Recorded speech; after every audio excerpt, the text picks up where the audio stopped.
Voices of Defiance podcast number 38, recorded in front of a live internet audience on Sunday, July 19th, 2015. I'm Chris Farrell from Walking the Walking Dead, a podcast member of the GonnaGeek network, just like the show you're listening to now. The opinions expressed are those of each individual, but you can check out other podcasts at GonnaGeekNetwork.com. Now get ready, because geekiness begins in 3, 2, 1.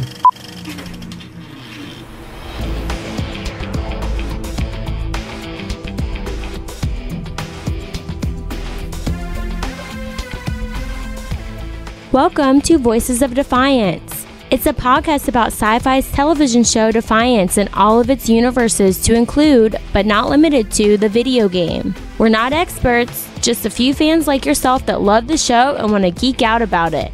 If you haven't caught up to the latest aired episode, you might want to pause right now and go catch up, since there will be spoilers. You have been warned. And now, let's have some fun and get on with the podcast. Quick, swallow the red pill. The red pill. The red pill. Hello, I'm your host of Voices of Defiance, Stargate Pioneer, and with me is the woman of many tweets. Her name is Shannon. Hello, guys. Oh, you're not even kidding about that. I gotta keep busy. And also with us is the birthday boy. Hello, Mr. 40 Sean. Yeah, we don't need to go there. Not quite 40. Yeah, we don't need to go there.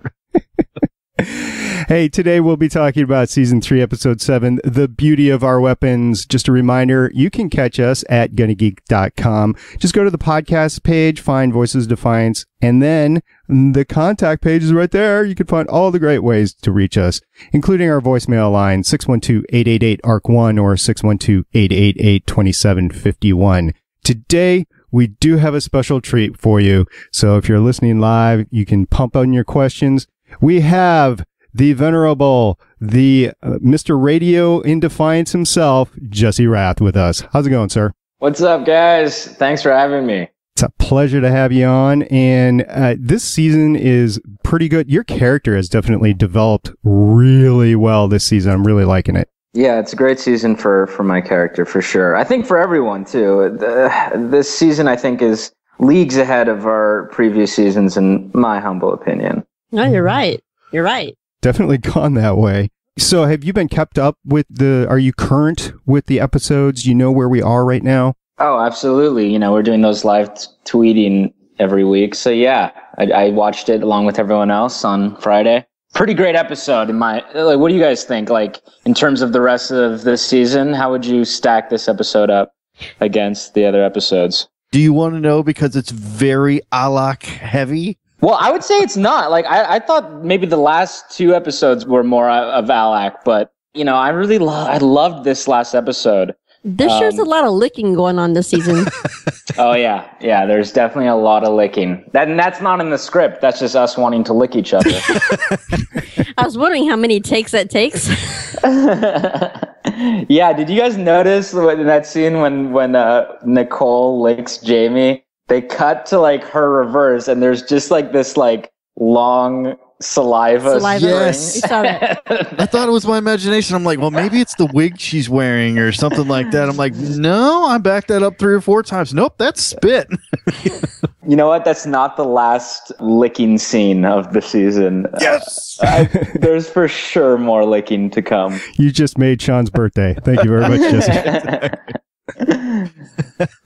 Yeah, that was such a great episode. That was a new director we haven't had yet in the series. Her name is Merzi Almas, and she's just wonderful. She's such a dream to work with, and I actually was lucky enough to work with her before on Being Human, so I kind of knew her already going into this block. So it was really comfortable to shoot with her, and we felt kind of really safe in her hands. It was nice, like Tony, myself, Merzi, Kevin, and Michael all got a chance to sit down and talk about this episode before we shot it. Like that scene with Tony and I in the jail, we got to really kind of sit down and talk about that scene for hours. I find that always helps. So yeah, it was great. I really loved this last episode.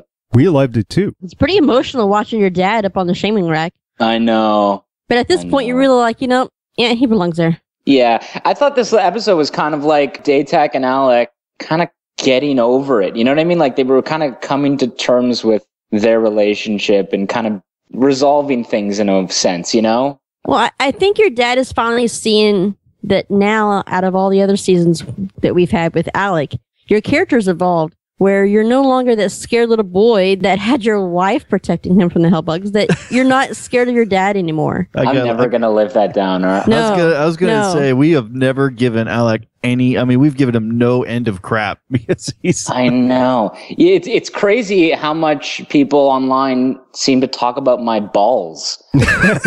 Without, I don't even think people notice they're doing it. But, I just see these tweets that are just like, wow, Alec's balls finally dropped. And wow, it turns out he has got balls after all. Like, balls.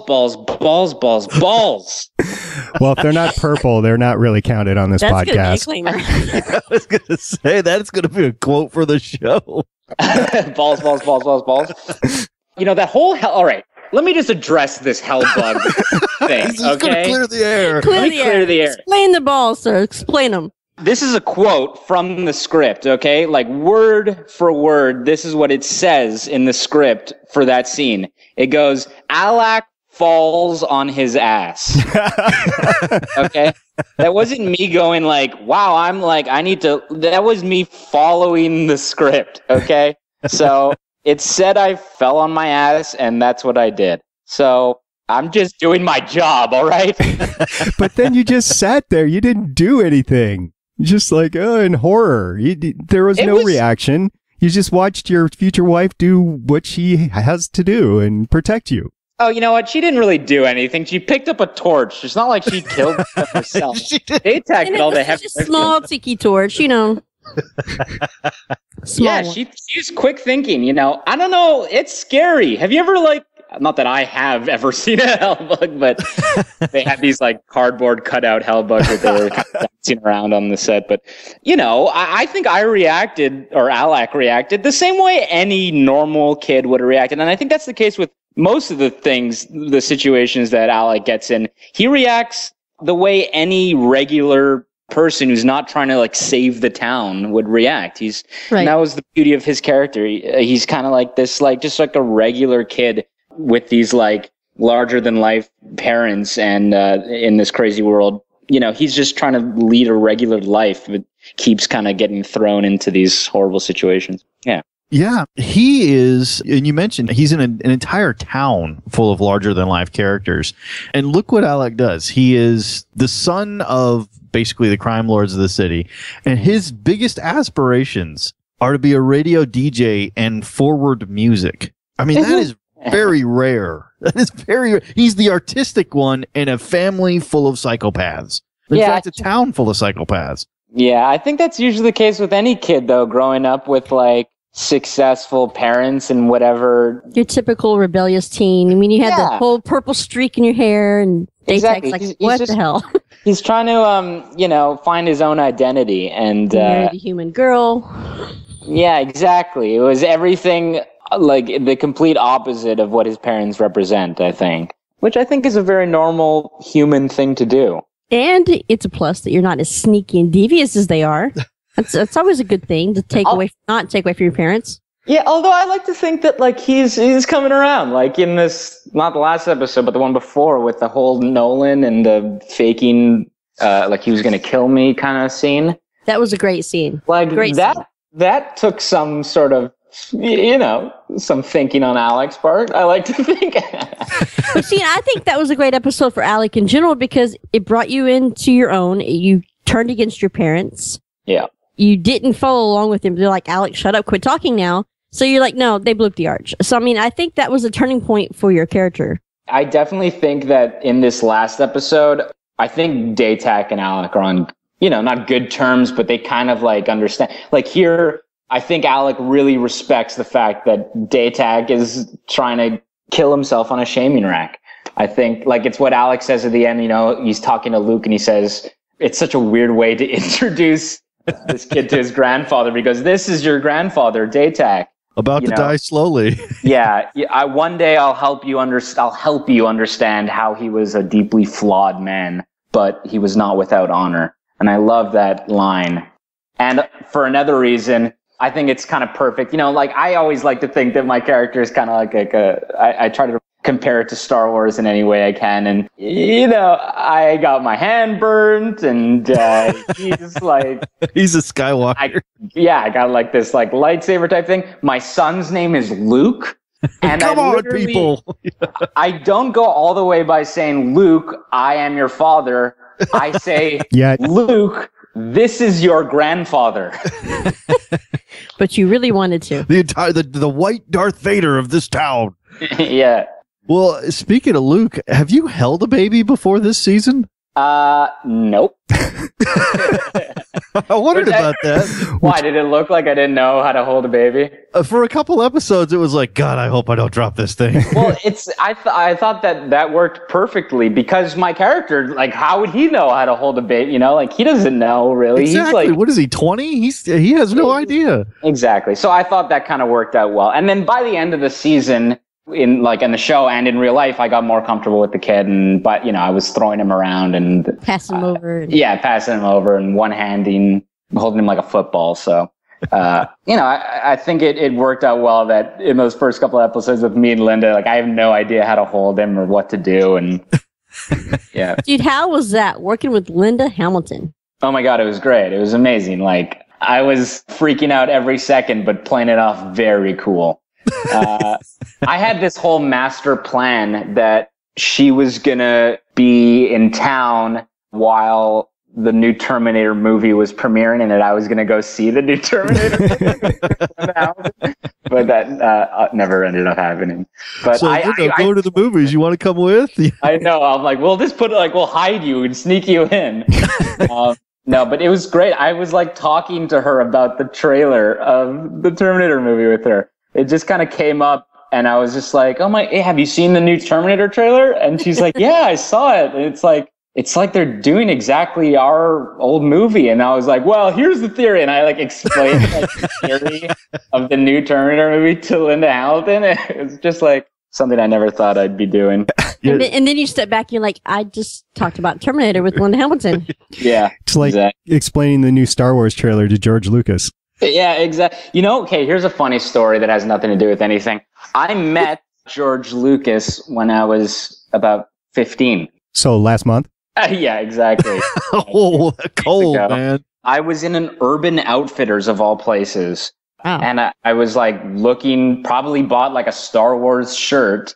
And I was walking to the exit and my dad was like waiting by the door. And I just see next to him is George Lucas sitting on a chair with like a bunch of shopping bags. Kind of like, I guess he had been shopping. He's waiting for someone doing some shopping. He's just waiting by the door with bags. He looked like he was over it. And I start walking over in that direction. And my dad kind of thinks I'm coming to him. And I just walk right past my dad and beeline it to George Lucas, who's standing right next to him. And my dad has no idea like who that is or anything. But yeah, it was... You're like, Dad, look at that is. Yeah. Anyway. Yeah, but the fact that George Lucas is just standing there like in standard dad mode with like a bunch of bags going, God, I hope they hurry up. You know? I know. It's so great. And like everyone's walking by, like no one realizes that George Lucas is sitting right there. Yeah. No one realizes the greatness that's upon them. Yeah. And I was like, you're George Lucas. And he's like, you're Jesse Rath? And no, that didn't happen. I want to say that did not happen. But for the sake of this podcast, that's exactly how that's what happened. Well, you probably reacted better than Sean would have. He'd probably be down on his knees praising him. Oh, no. I'd have just been the passed out guy on the floor in front of it. Oh, what the hell's wrong with that guy? Yeah, he was stepping over you. Yeah, your Cindy Brinkley moment all over again. You'd be fanboying. Yeah, oh, yeah. Yeah, I met Cindy Crawford one time at a book signing, and I literally forgot my name. Oh, really? Oh, yeah. She was just, oh, that's great. Who do I make this out to? And I'm like, Yes, sounds awfully familiar. Yeah. Yeah, I've been lucky enough to meet Katie Sackhoff like multiple times now, and every time I do, I like choke on my own spit a little bit. I make like a fool of myself. Same thing with Trisha Helfer. I'm like friends with people who are friends with all those Battlestar people, so I like every now and again run into them, and I'm like a huge BSG fan, and so I like always just put my foot in my mouth. Like the first time I met Trisha Helfer, I was walking down a convention. I was in San Diego. I was walking down the hall and I was with one of our Defiance producers at the time, Tom Lieber. And he kind of was like, oh, let me introduce you to Trisha. And at the time I had like a bag full of toys and I was wearing a like mustard yellow Captain Kirk bathrobe that was like 8 sizes too big for me. And I was just like wearing it around the hall because I was like, I need this. And he's like, let me introduce you to Trisha Helfer. And I'm like, before I could say no, I was shaking her hand and she was giving me a look like, oh, it's, nice to meet you. And after that, I like took off the bathrobe and I was like, stupid bathrobe. And I've never worn it again. Where the hell was my leather jacket when I needed it? Yeah, exactly. So if you could play any character in BSG, old or new, which character would it be? Gaius Baltar, Obvi. Oh, there's a man of discerning taste right there. Yeah. Oh, Gaius. Oh, I love that guy too. Like that actor too. What's his name? James something. That's embarrassing. I can't remember. I had an entire Battlestar podcast a long time ago. And James Callis. There you go. Yeah. Oh, he's great. I love it. I love that whole like character dynamic. Like he's like responsible for the betrayal of the human race, but he's like, just love it. Loved it. And it was Trisha Helfer that he did it for too. Yep. See, more people have made themselves look stupid in front of Trisha Helfer. I mean, you're one of them. I was gonna say I did it too. I was drunk on a GWC cast. In fact, it was my birthday then too. I was completely inebriated, and we were on mic and everything. And I'm like, Trisha Helfer, oh God, way too skinny. You see the bones sticking out of the side of her face? She needs more. And I'm like, oh. And she heard it. She heard it. Oh my God, that's horrible. Oh, it was horrible. Oh, and I was. Wait, it was on your birthday too? Oh yeah, no, and I did it on a cast, and so a year ago today. No. About like I don't know, 9 years, 9 years ago, something like that. Well, then again, I guess every day was a year ago today. Yeah, exactly. It was a year ago today. So that's okay. Well, at least so I'm not alone. don't feel bad. Okay, good. Thank you. Yeah, so with Alec being so on top of things now, he lives in his parents' house. He has basically lost most of his family. His town's going to war. But he has handmaidens. He does have he has a really hot handmaiden. He's got a hot handmaiden. Here's how I see it. I'm a single, widowed father. Yes! I'm rich, and I'm pretty good looking. This is not a bad place to be. I'm a catch in Defiance right now. I'm a. Can I swear? Yes. I'm a catch. That is exactly true. Now, we saw the other day that Alec met Kinsey for the first time, and his jaw nearly dropped to the floor. Yeah. He's like, "Hey, how you doing, baby?" I know. I thought that was a little weird, to be honest. Thank you. I'm like, oh, isn't it a little soon for me to be doing that? That's what I was saying last week. Oh, yeah. I always kind of read that in the script, like we knock on a door and she answers the door and it's like an Olmec, and I've never seen an Olmec before. It's like as though I saw a werewolf as a human, like on the street in real life. So I always kind of read that like, I don't even know what the line was. What did I say? Like, wow or holy or what did I say? Like, wow. I always thought that was like a wow, oh my God, like an Olmec, But then when we were shooting it, our director Felix kind of wanted me to play it like I wanted to have sex with her, like. But then you smelled your mom.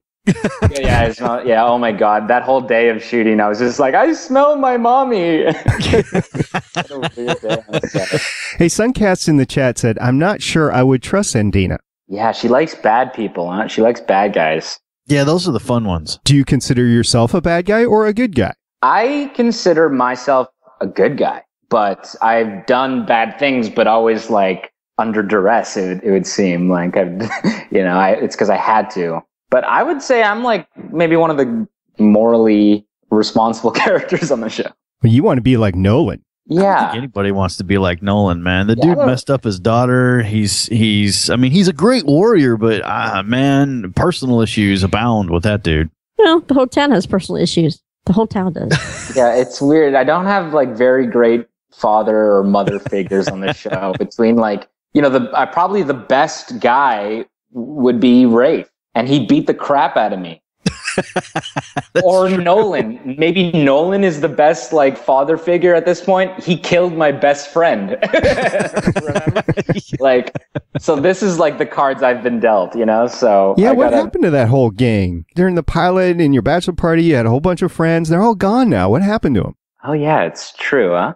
You know what I think happened? Like when I maybe became Vizu. And then I kind of had the fall from grace. Maybe they were like, "Oh, this guy's not so cool anymore." Plus, I wasn't like doing the DJ anymore. I had like outsourced it to like a human. Who took a fall? Who took a sweet pun? Yeah. So who knows? Yeah, not a lot of friends. Oh. A lot of the teens that were in the town are kind of dwindling away lately. Are dead? Huh? Yeah, are dead. So you're it, I think. Oh, here's a fun fact. Other than Irisa. Exactly. Irisa, who's like a basket of crazy. Up. Exactly. After the last episode. She was so great, wasn't she? I thought everyone was so great in last episode. I thought everyone was on point. It was a good episode. I really enjoyed it. It was one of my favorite this season. Here's a fun fact about last episode. You know that the character Ranakar, we just met him last episode. He was Zero, also known as. Yeah, the sharpshooter. Yeah, the sharpshooter kid. So that kid, the actor, his name's Spencer. I don't know if you remember the scene in the premiere of season 3 with the Cassithan kid who Kinsey puts the, metal stick through his face. Yes. There was 3 young kids. Yeah. There was like a Cassithan, a Rathian, and a human. That human kid is the same actor as this Rathian kid. He looks a lot cooler now. Yeah. I just love that about our show. Like, we can play multiple characters and no one really ever know. Right. All about sci-fi. Yeah, I remember I was watching the premiere season 3 with Kevin Murphy, and I was like, hey, that guy also plays Zero. And he didn't even know. He was like, what?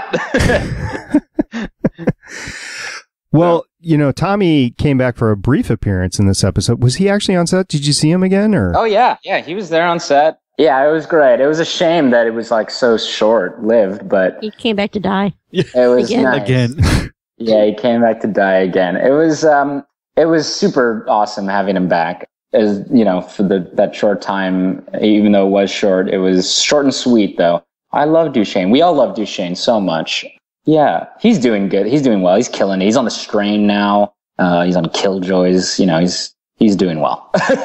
So are you? Yeah, on the show. Yes, I'm. You're still alive. Still alive. That's all that matters. It's funny. It's like I remember when we were shooting we had shot the pilot of season 1, and then we had taken a month off before continuing the season.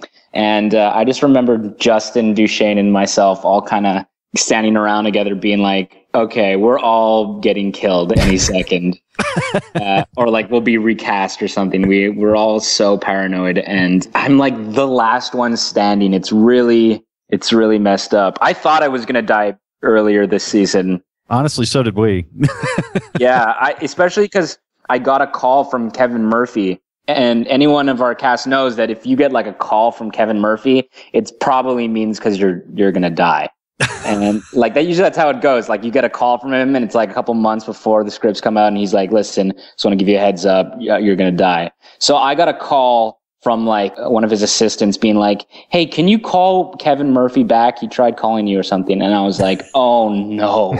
The Grim Reaper. I was just sweating. And so I called him and I was like, hey, Kevin, you wanted me to call you? And he's like, yeah, I can't talk right now. Can you call back tomorrow? And I was like, yeah, sure. Hey, listen, I'm not going to die, am I? And he was like, oh, no, not yet. Not yet. I just need to know whatever you needed. But I was sweating. I'm just sweating right now, even thinking about it. But earlier, I guess a couple episodes ago, we talked to Nicole Munoz, and she said she was talking about how she got the same call. Yeah. How she was months ahead. She knew months ahead she was going to die. Yeah. So you're not a red shirt yet. Oh, come on. Hey. Actually, he was one of the first characters. Alec was one of the first characters we met in the entire series. who was introduced by name, and we got to roll around with him to the party and everything like that. That was one of the first characters in Defiance we ever met. Yeah. Yeah. And he's still kicking it. He's still doing it, so it's great. You know who had a red shirt? Jean-Luc Picard. Oh, he's got you there. He is a red That shirt. is serious geek cred. Well done, sir. He's even died a couple times.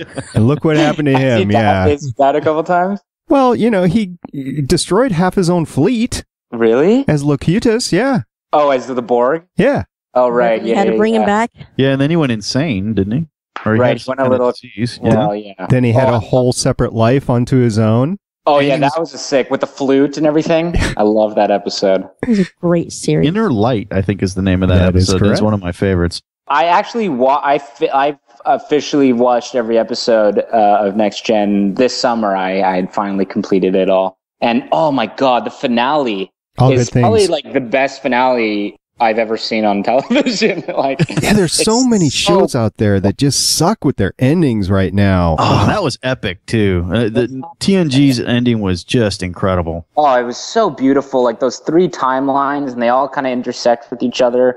My favorite part is like, you know, when he's like an old man and he's on Earth and he doesn't have like a replicator to make his Earl Grey and croissant anymore, and that human maid comes up to him and she's like, "How would you like your tea?" And he's like, "Hot." And she's like, "Of course it's hot. What do you want in it?" And he's just like, "Nothing." Have you ever met Patrick Stewart? You know, I have. Okay, so it's a Defiance related thing, actually. We wwe were in, oh my God. Were you where in a yellow bathrobe? No. This time I was dressed like a human. In a red shirt. We were in Atlanta doing like some con. I was with Grant and Tony, and we were walking backstage for whatever reason. And we were on our way to go somewhere, and we kind of made like a pit stop at the bathrooms, and Tony was in the bathroom, and Grant and I were waiting outside, and then all of a sudden Patrick Stewart turns the corner to go into the bathroom. And I guess Grant, you know, I don't know if he knew him, but for whatever reason, Grant starts talking to Patrick Stewart. And I see this going down, and I'm like, yep, I gotta, you know, get in there. And so I was like, "Hi, I'm on the show with Grant. I know Grant. Hi, I'm Jesse." And he was so freaking cute. He just went, "Oh, hi, I'm Patrick." And I was just like, "I know your name, you."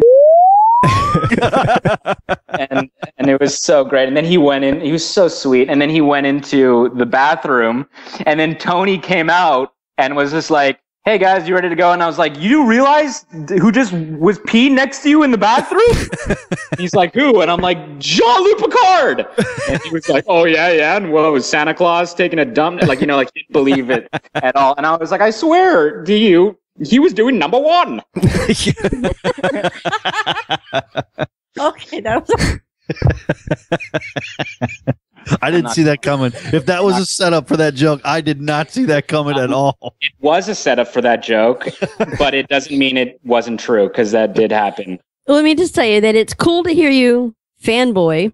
That's the term I'll use, because I met you at the Dallas Comic Con back in February of 2014, and I was fangirling myself. Oh, awesome. I got to meet all the Defiance cast. Of course, you and Tony are awesome, but I couldn't speak when I walked up to Jamie.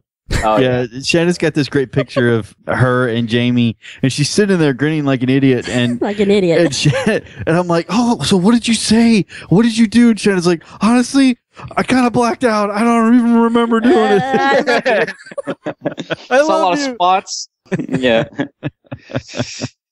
Apparently, Jamie was too luminescent for Shannon to even get a hold of her brain. She was just like, "Ah," you know. So I need a second go around. So I'm hoping that you're going to be doing some cons more this year. And didn't you meet when you went to see the Warehouse cast, that same thing? Didn't you meet Allison? I did meet Allison. You met Allison, and your hands were shaking so much. She grabbed her hand. She goes, "It's okay. It's okay. It's just Allison. It's okay." She told me I got her first autograph that she signed in the States. See, Oh, isn't that wow. cool? Hey, how about had that? Yeah, she was standing in line for hours that year. So I mean, it was pretty cool. But That's awesome. you since you guys aren't going to Well, it's already done. since you guys didn't go to Comic-Con or anything else like that, what have you guys got going on?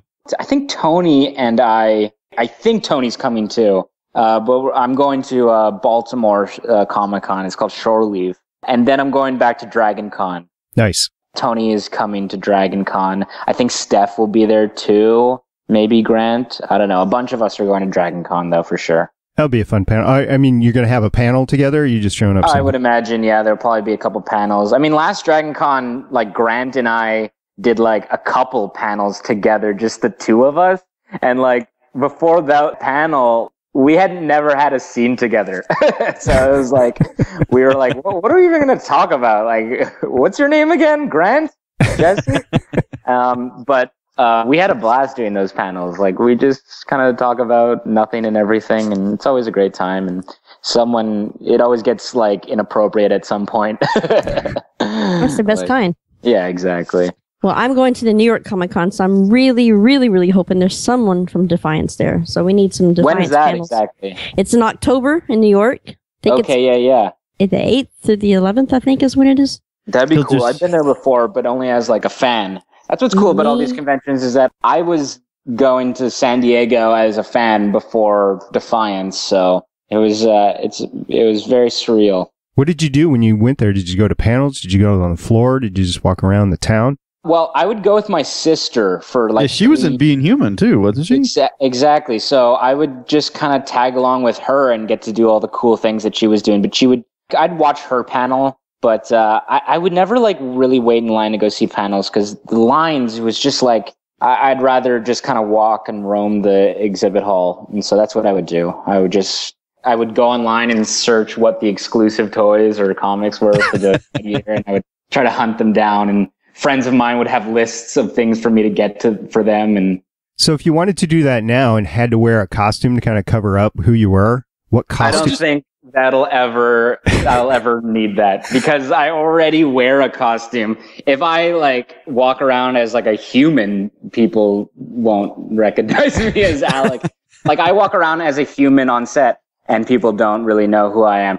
It's so funny, actually. I wanted to say because in season 1, when I first started putting on the makeup and shooting the show, there was a novelty about the makeup, and I got a kick out of seeing a reflection of myself in the mirror and walking around as an alien and talking to people and being like, "Whoa, look at me, I'm an alien," and that wore off quickly. Now, by the end of season 3, I get the exact same feeling, but for walking around as a human. So like I'll go to set without the makeup and I'll like walk around people and be like, "Hey guys, wow, look at this, I'm a human." And people like, "Who the hell is that?" Yeah, exactly. People lose it. So if you showed up at a con, all dressed up as Alec, you'd be like, "Yeah, people, and quit talking about my balls. Yes, they're painted white. Yes." Oh my God. The balls are not painted white. Yeah. Shatter your dreams right now. Just wait till that next bath scene. I was going to say, we don't know. The balls are the one thing that's not painted. And here you mean they're white already? He's got a wicked case of pink ball. I'll tell you what, using the washroom while I'm in Alac out like uniform is a very strange out-of-body experience, as you can imagine, because that part of my body is not painted, but my hands are painted. So every time I use the bathroom, I'm always just like, "Well, whose hands are these?" It's like very weird. It's like you got the stranger going on, huh? The stranger? Never mind. Is that like are you going to explain the stranger to Jesse Rath? No. Not going to go. We already asked about if his balls were painted. I mean, how personal do you want to get, man? The stranger, is that like it feels like someone else type of thing? Yeah, something exactly. Oh, it's like when you put nail polish on your hands and pretend it's a girl. Okay. I don't think I've ever done that. Is that a regular activity in Canada? Or? Oh, it's good at it. Don't you know? Speaking of balls. They don't talk about my balls online enough as it is. I gotta like add fuel to the fire, I guess, don't I? No. I got a simple question. Do you play the Defiance game? I don't. I have, but I don't really play online and that kind of stuff. But I have played my fair share of it, and I love it. It's great. I just don't have the time really to you're just hanging out with Linda Hamilton, and Linda and I have like plans tonight, so you got to go see Terminator together, right? Oh man, I'm gonna like blow my cover, but Linda, she kisses me on the mouth. All right. Like that's what she does to guys. She kisses you hello and goodbye on the mouth. I've had fantasies like that since I was about 12. So yeah, that works for me. I'm fine. So you get all sorts of favors on the show. You get kissed by your mom on the mouth. Yeah, it's true, actually. I didn't ever put that together. You have been favored, sir. I remember she kissed me on, like when she met me, she kissed me on the mouth, and I was like, and I remember like turning the corner and seeing our Mark Winemaker, our line producer, and he was just like, I heard you got to first base with Linda Hamilton. And then season 3, when we were shooting those first couple episodes, I was with Justin and Linda, and we were saying goodbye, and she kissed Justin on the mouth, and I felt very jealous. It's not just me. She likes all the nice boys on the set. Yeah, it was like, Justin. Justin. All right. Well, thank you very much for spending some time with us today. I feel like we didn't really talk about anything about the show. It was like we just talked about we did. We talked about, okay, so, you're in the militia, right? We're like, okay, we got to make the quota of Defiance. Yes, I'm in the militia. There's an impending threat. How cool is BB, by the way, guys? CCBB? We love BB. We hope to have him on the show soon because he has just been super. We've been making fun of him the entire season, and he has been super awesome about it. So we are big fans. Yeah, those first couple those months of shooting up there with Lee and with Billy were just amazing. It was just the 3 of us like in the blistering cold, and Lee is insane. Like, how Ramtack's insane? Like, Lee is just as crazy, but like with less, decapitation. or killing of his family wife members. Stabbing or any of that stuff. He's got like a quality about him that's similar to like Graham Greene, where they both kind of like, you never know when they're kidding or they're not, So like, he'll say something serious and then like you'll laugh and then he'll be like, no, I'm serious. or he'll be like really angry or yell at you and then I'll laugh and then he'll like, I don't know. I just kind of laugh always as a default because I'm never sure like when. Just like your character did when you were in captivity. Just like, yeah, he's so going to kill you. He actually hit me in the face with that chain on one of the takes. Accidentally, obviously. And it's a rubber chain. It's like a heavy, I said online, I tweeted like, on one of the takes, Lee actually hit me with with the chain in one of the takes. And someone wrote back like, oh yeah, did it hurt when he hit you with that rubber chain? But yeah, it did. It was cold and it hurt. He did. He's doing it full force and it's like a heavy, thick chain. He felt really bad. When we shot the scenes where I kind of escape and I slice his hand, and then I kick him. I actually kicked him for one of the takes. And I remember because, we were rehearsing the scene. We do it all in slow motion. And so the first take, we do it and I kick him to the ground and I get in the car and I drive off. And then they all cut and I drive back up the hill and I get out of the car and I see Lee and he's like picking himself up out of the mud. And like the director's like, you kicked him. You really kicked him. And I was like, yeah, I kicked him. I'm supposed to kick him. And he goes, yeah, but not really. He's not wearing any pads. And I'm like, look at his costume. It's armor. He was a little upset, but then I quickly reminded him of when he hit me in the face with the chain, and then we were leaving. Payback. Yeah. I would have thought it was an accident, too, if it wasn't for the 3rd or 4th take when he beat me with it.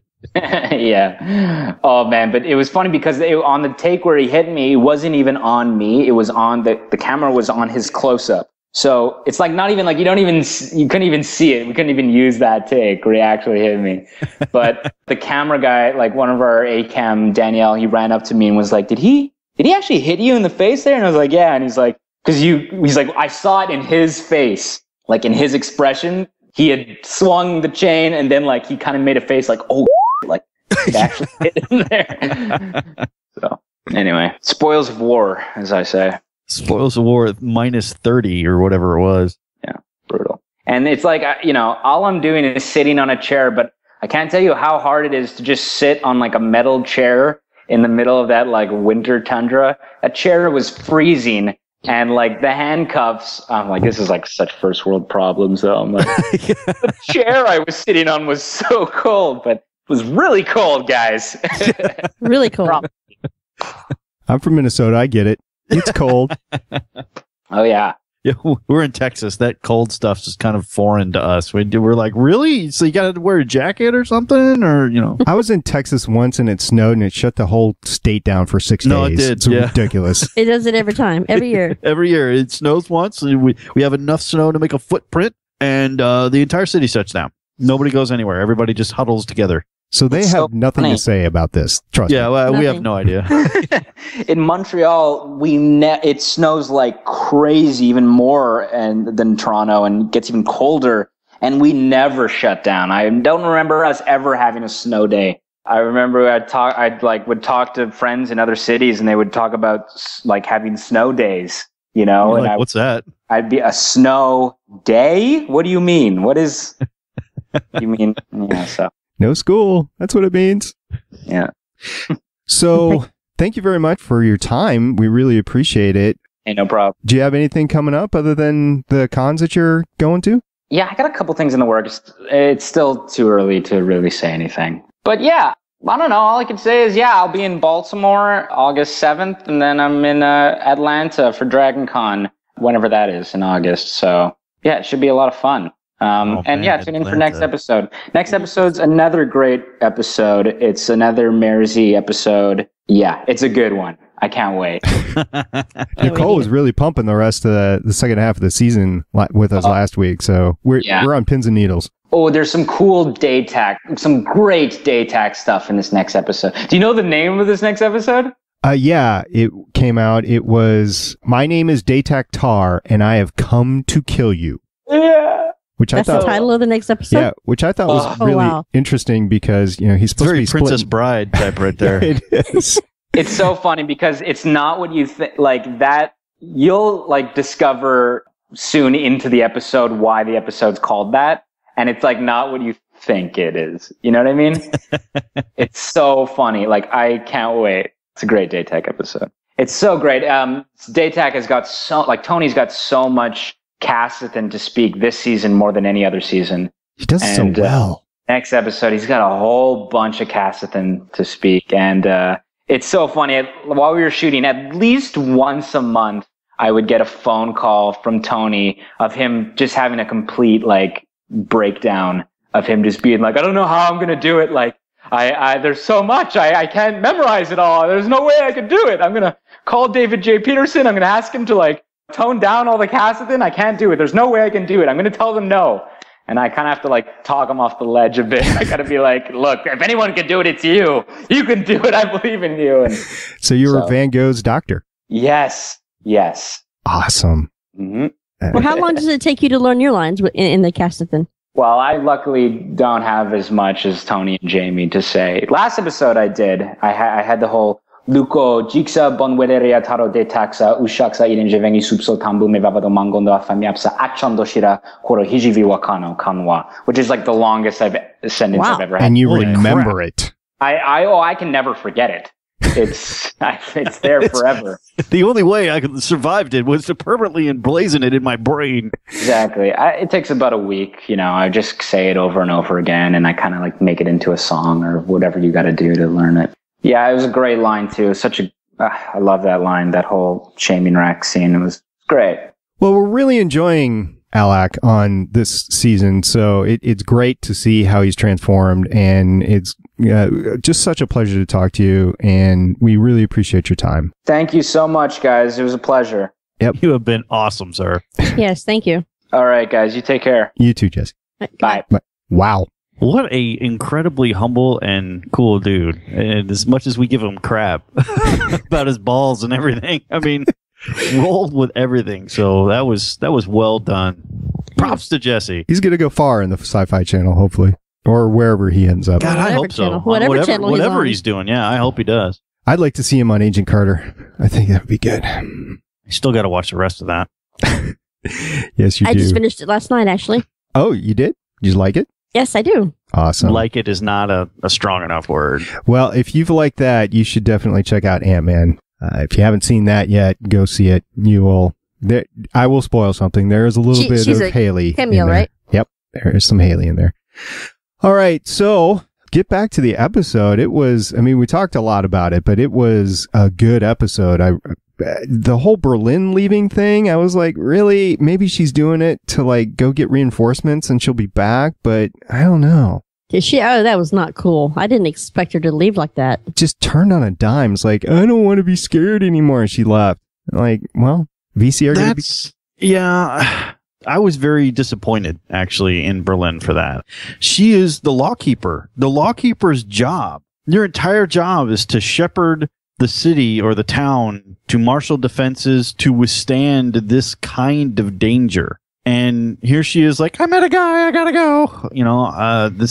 Not cool. Yeah. So not cool. And then Amanda called her a coward.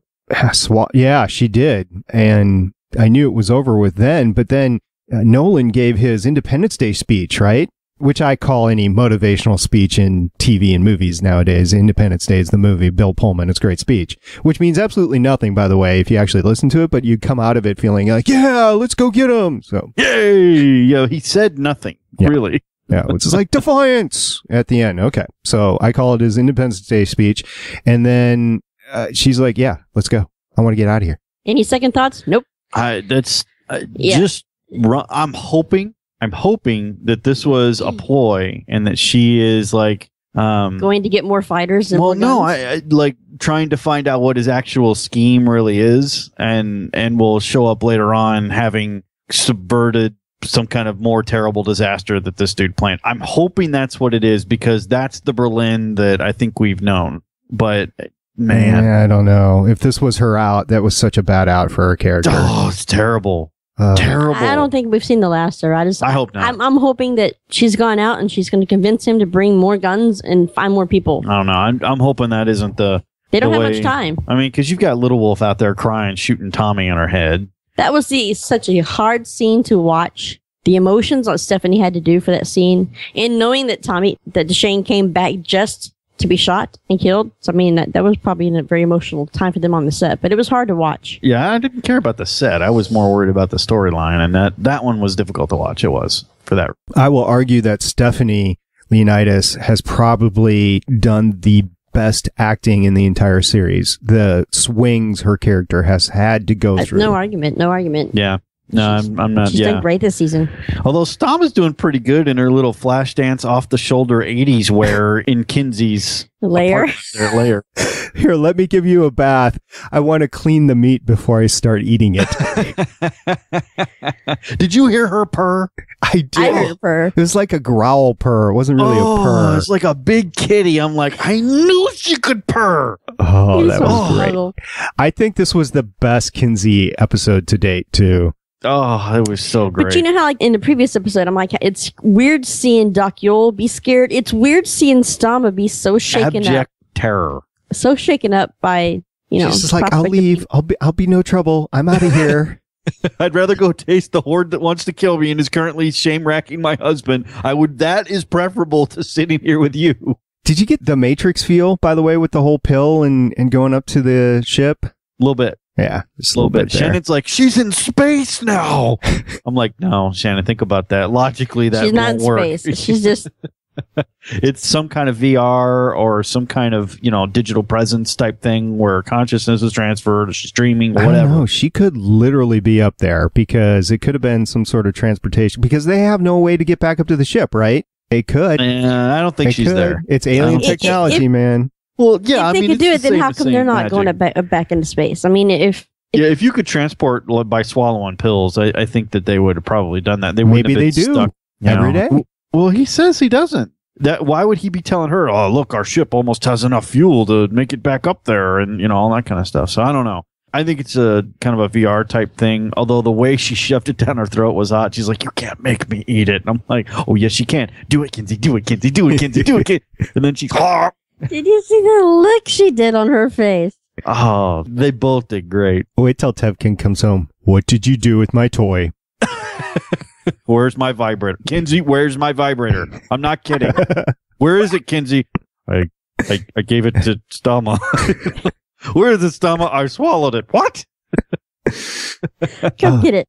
Well, talking about space, we kind of glossed over Conrad with his goldenrod Star Wars reference. That was pretty cool. With the voice-activated weapons. That was cool. I like that. That was cool. You know, there was a lot of just quick one-off type lines that they were doing. I will say this also, whoever designed that like full body holster for Berlin with the straps running above and below her boobs and like around her waist and down her hips and all that kind of stuff is doing good things for her figure. I shot Good things for you. Shot the suitcase, then I shot the lawyer in the foot. It felt good. That was so great. That's the Berlin we know. Exactly. That's the one I want. That's the one we think is awesome. I'm not sure who this chick is. There's got to be some kind of play going on here because I don't think she's leaving. I don't think she's leaving the show, obviously. And I don't know. I hope she'll be back. I hope this is a play. I really do because it's not right. I don't think they would exit a character like this without having something bigger other than her just going back with her ex-boyfriend. Well, why would you waste? Because I love him. No. We've had such. I mean, they began this season by slaughtering the whole Macaulay family. Why would they waste an opportunity? If she was actually leaving, why would they waste it in such a insignificant way? Yeah, she's not leaving. She has a plot. She has a plan. I hope so. But she didn't share it with anybody. She didn't share it with Amanda. She didn't share it with Nolan. So who knows? Yeah, I don't know. It was cool. It was, man, watching Nolan be so brisk with her. He's like, yeah, I got it. Go. Hey, Defiance thanks you for your service. Yeah, that was... Well, and she deserved it, too. Because, I mean, if you're the lawkeeper and you're deserting the town in this crisis, honestly, I think that's like, you know, when you desert the military or this is what a lawkeeper is for, is to protect this. And I don't know. Sunkast says, do you think she kind of owes it to the town after Daytak pretty much saves her from the firing squad? Yes, I do. I think she owes a lot to the town and the people of Defiance and Daytak for all intents and purposes. Yeah, the one thing I got out of Nolan's speech was the strong defend the weak. She's definitely the strong. She saw the speech, she internalized it, and that's the only reason I could think of where she turned around. She's like, this isn't going to work. We need to find more, so I'm going to go with him right now. But other than that, I'm like, just kind of bugged me the way she left. No, that's not cool. Because I'm a big Anna Hopkins fan, and as you know. Yeah. Oh no, we're huge Anna Banana fans. She's awesome. Berlin making some questionable life decisions right now. Just a bit. Jessica ain't doing so hot. Did you guys have anything else you wanted to point out about on the episode? We're running a little long today. Well, first of all, it was great. I enjoyed seeing all of the guns. I enjoyed seeing Zero. Really, he is a super cool character. I hope they do more than redshirt him. Also, CCBB got his face implant. You know, this is going to hurt like hell. I know it. Do it. Just stoic like a Klingon and just put the face on. He looks pretty badass. I'm super happy he's got a bigger part in the show. He's just been super cool with us this season, kind of playing around online. As much crap as we've given Jesse Rath about his balls over the last couple of years, we give CCBB enough about being a red shirt, so it was pretty cool. Yeah, Billy came into his own in this episode. It's the most competent that I've ever seen CCBB, or Billy BB Gunn, or whatever his name really is. Is the most competent that we've seen him. Well, it's cool to see that he actually has a plan, that he's just not going to stand by beside, you know? No, it was good. Yeah, I thought he was doing cool things, man. And they're going under the net, which is brilliant because... Well, it's one of the three ways, right? Through the pass, under the net, and over the mountains. I think there's going to be all three of those that take place. Nice. So this, by coming through underneath the stasis net, they're coming up through the mines then, right? Yep. That would be my guess, Well, they did. Actually, they tunneled right into town, right? Because they shot that Liberato, right? Yeah, so they're right into somebody's basement. Okay, but as I'm saying, because if they were coming up to the mines, then that's where the OMEC are. Well, no, the mines are huge. Okay. The mines are huge. You don't have to come... I mean, they put tunnels out in a star pattern all the way around the town. So they could hit the mines, use them, and then use a different shaft. They could go up the other shaft and go and tunnel through where it best suited them. So there's all kinds of ways to go in through that. Yep. There's all kinds of holes to plow. Log. Log. Only here on Voices of Defiance. Yeah. I really enjoyed this episode. Nicole wasn't lying. This episode, I think, is the best. She did amazing. Of the No wonder series. she wants to come back because we have some questions. Yeah. And I can't wait. Jesse's really pumping next week. Really can't wait for the future as well. I love how his character has progressed. Yeah, he's done an amazing job with being the only normal person in town, really, even though he's an alien. I think there's several normal people. I just think we don't actually see them, or they just die quickly. Yeah, or they've left. Yeah, like remember the business owner at the beginning where Conrad's like, "Hey, I want those things. How about those?" And you could tell he did it kind of on purpose. He's like, "Hey, here's my car. How's your booty doing?" Well, Irisa has. You can see that she has morals too. She just doesn't have. She doesn't have her wits about her. Right. She isn't right in the head. She's riding the short bus. All those. Yeah. She's having some issues. She is. But as we said, very well acted, really. And I can't blame her after what she did. It's like Locutus, she's Actually, dealing with very it. much so. Yeah. Good call. Good comparison. Yeah, because it's very much like that. Number one. Absolutely. Hey, so we got a voicemail. You guys ready to hear it? Yeah, go ahead. Hey Starfire, Shannon and Toad Ferguson, Cookie here. Awesome interview with Nicole. Man, she has a sexy voice, but I'm with Starfire and a banana is still my pick, even though I'm kind of mad at Berlin right now. Irisa needs all the hugs in the whole world. She broke my heart with that Tommy scene. I need tissues and sand sauce for snuggles. Also, is it me or did Daytac not look very stretchy? I mean, Tony sold it with the pain, but it looked really weird to me. Can't wait to hear what you guys think. Bye! Oh, that was Defy Down Under, and man, talk about sexy voice. That's a sexy voice. Cookie! That's your homie. That's my homie. Yeah, so thank you very much for the voicemail. Really appreciate it. And if you are international, like Cookie, you can go ahead and email your MP3 file at stargatepioneer@GonnaGeek.com, and we will play it here on the podcast. You guys have anything you want to say back to Cookie? Shannon has lots of stuff she says to Cookie every night. Almost every night. Don't you? I mean, those two are on the Defiance game for hours at a time. Well, it works well because I'm insomniac and in fact, aren't you guys Cookie and Punch? Isn't that Potty? Yeah, Potty and Punch. Well, actually, my game character's name is named after Berlin. Yep, Barbie Punch. Barbie Punch. Yep. So awesome. Okay. Thanks, Cookie. We really appreciate that. And on Twitter, we appreciate all the love, including Log. We got some good Twitter feed this week. Yeah, we did. You got anything you want to point out, Shannon? Well, we got it was awesome that Irisa Wi-Fi she talked about having Conrad wanting to come on. Oh yeah, that was cool that she asked him. But and then Friday she put out the question, "Who's next? Who's next?" And she tagged a lot of people on it. So we'll see if anybody wants to respond. We'd love to have anybody on and talk. Yes, and the Voices of Defiance Twitter feed replied back with, "Voices of Defiance is like a box of chocolate." And I don't think there was enough space there, but you never know what you're going to get. And that is definitely sure. I mean, you got Sean on the podcast, for Christ's sake. I mean, come on. For crying out loud.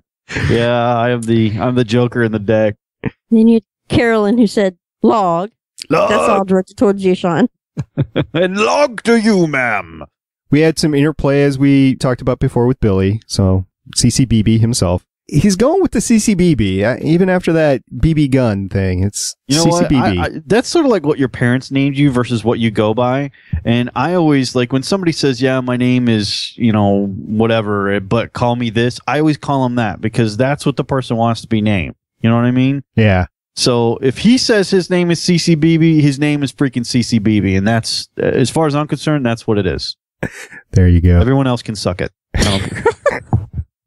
He gave us that great picture right before the episode. Yeah, it was right before the episode Friday. He gave us his picture with that. Yeah, that was a cool picture. I was actually looking for it in the episode, and I never really saw that. So it must have been like a set picture or something like that. No, it's from when he tunneled. He tunneled through. Yeah, it was the close up of his face as he was coming through. Oh, okay. Yeah. Where you actually got to see him as the human, but knew he was indigene underneath. Right. That was super cool. When they were doing the little firing training thing, and Nolan went by a guy and he said professional soldier, I was like, is that Billy? I don't think, because his face is so new, you don't know, right? It's like You don't get to see it very often. yeah. So we're looking forward to a great CCBB episode next week because he's probably going to be the one that comes up and says Daytak from the shaming rack before he gets his limb split from him. Oh yeah, because Daytak's not done. I hope. Not. I seriously hope not. He had a great episode after the verdict. He's like, "Oh, did my wife do that to your face?"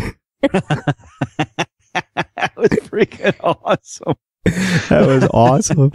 Like, I'm not worried about this at all. I know I'm screwed. As Amanda's limping through the office. Hey, whatever. Yeah, she's got her knee brace on. Hey, Amanda, how's the knee? So yeah. Did my wife kick your butt? Yeah, they did. It was a terribly interesting episode and one of the better ones of season 3. I will totally agree with that. Although any episode with a bunch of Kinsey in it always gets my vote. Period. I mean, that's just how it is. That's how it is. So it's our episodes because it's Kinsey and Stama. Okay, so Kinsey versus Treasure Doll, Sean. Hello. Oh, there's not a competition there. Well, yeah, I don't know, Sean. Because Treasure Doll was all. Yeah, Treasure Doll was all what, Sean? Well, apparently I lost the other side of the connection here. So, no, wait a minute. The call is coming back. So for those listening on Mixler. I hope so. Hope so.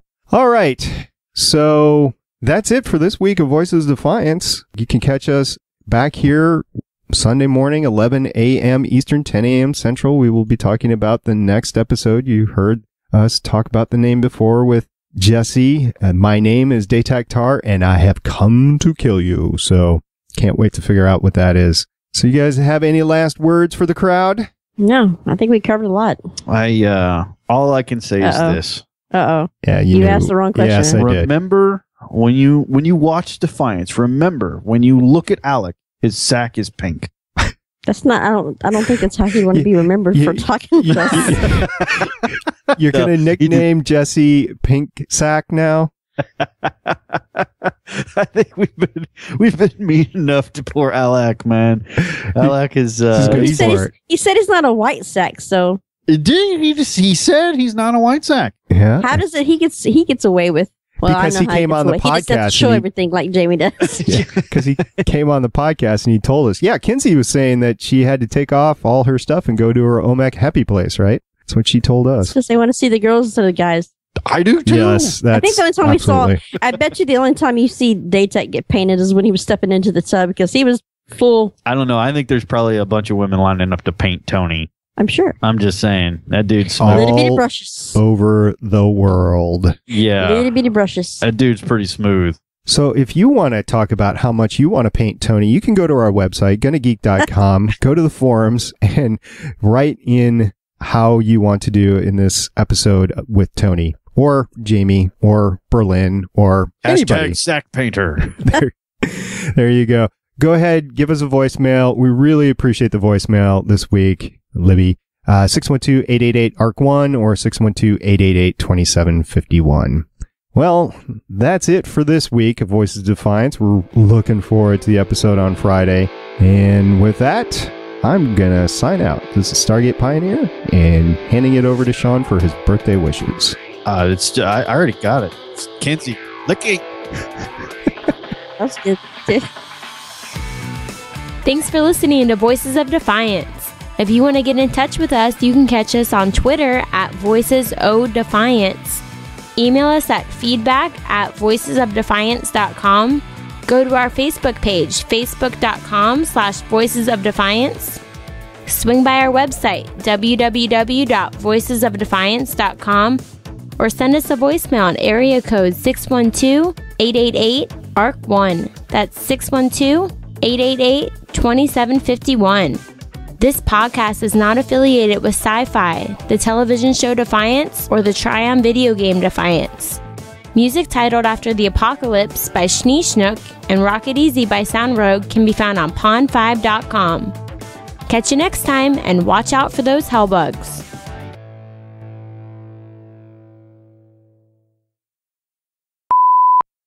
What's up? Hey, I'm just trying to get things back to something that I can use. That's what I get for leaving for a week. Yep, normally. All right.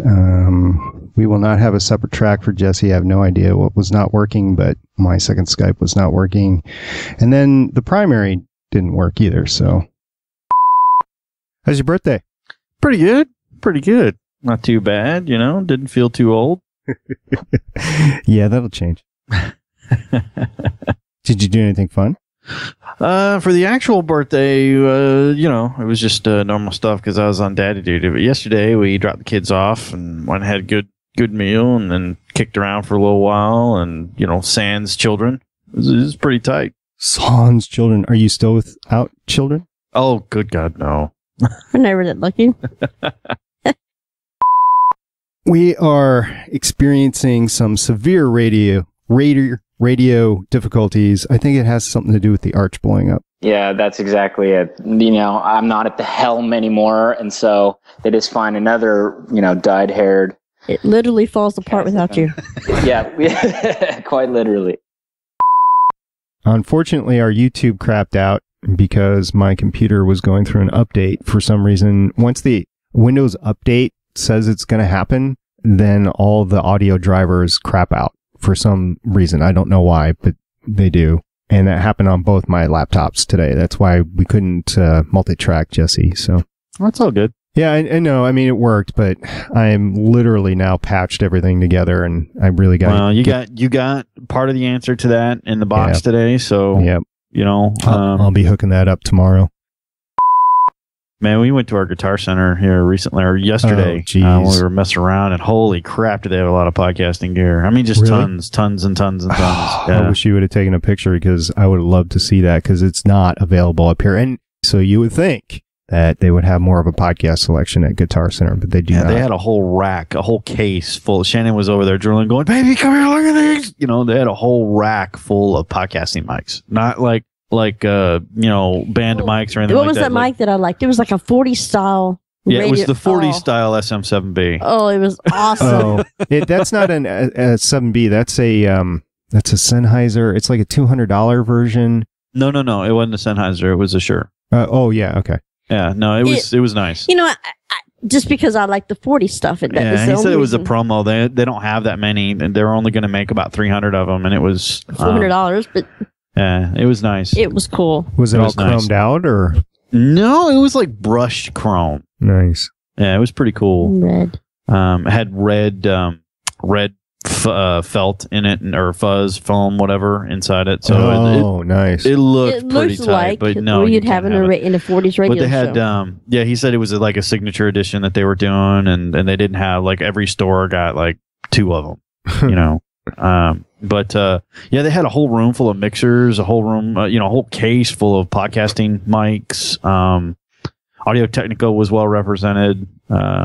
Well, they had a lot of the M Audio suite's really getting pretty big too. They got a lot of M Audio stuff out now. So did it change your opinion on the mixer that you want to get at all? No, I played with a bunch of them, and I'm headed towards that Mackie range. The Behringer's nice, but I don't know. I've had this one for a while, and I want to see if I can get any cleaner sound out of anything else. I probably were going to go Mackie when I go, but I might upgrade my M Audio's got some really sweet monitors out now. Yeah. They make the AV40s look pretty anemic for not a lot of money. I mean, I think the set I was looking at was about $250. They were pretty nice, but yeah, they've got a whole podcasting. Apparently, podcasting's like super big in Dallas, so they're like, yeah, we see a lot of casters, we see a lot of people doing what you're doing, you know. But it's the gear makers that really have to flip over to that. It's not necessarily Guitar Center in Dallas. No, but there's a lot of gear. I mean, there's really a lot of gear out and now some of it was just way too high end and way too crap. Like they're trying to assemble a lot of stuff in there that I don't think should be in there, you know, because it wouldn't be solid stuff. But I don't know. Podcasting's such a kind of limited market anyway. I mean, it's not a band, it's not live audio most of the time. It's just kind of very particular in what you got to use it for. So I don't know. it's interesting to see, but it's fun to go play with it all, like have it all assembled in one room, and just be able to mix and match. So you could literally hit the button and activate a mixer, and then hook it to a pair of mains, or a monitor system, and kind of listen to and play with the audio and mess with the channels and stuff like that. It's kind of cool. Sweet. I would have fun there. You wouldn't leave for a while. No, I get out your spreadsheet and start. Be like a full day. Well, gee, I wonder what's here. That's SP. He's not leaving. Yeah. Does he work here? Nope. He just likes to hang out. Yeah, absolutely. I got to get ready for my Ant-Man podcast at 3 your time. Woohoo! Yeah. It was actually fun. You probably haven't seen it. I'm apprehensive about seeing Ant-Man. It was one of the ones I was just like, wow, I don't really have any aspirations to see that. Right. I didn't, except for I have a Marvel podcast, so I kind of have to. So I saw it, and I went in with very low expectations, and I came out of it thinking, this is, to me, as entertaining as Guardians of the Galaxy was last year. There's a ton of callbacks to previous Marvel stuff, but it's not like you have to have seen it before. They do it in such a way that it actually makes sense as a standalone as well, but where the callbacks are, and it was just really well done. And I think Edgar Wright probably made a lot of that stuff happen before he left, so a lot of props to him. And I don't know, Kevin Feige might be a little too big in his britches or something, I don't know. But it was a fun movie, really fun movie. And if you want a fun movie, this is definitely the fun summer movie to go see that I've seen so far. Right on.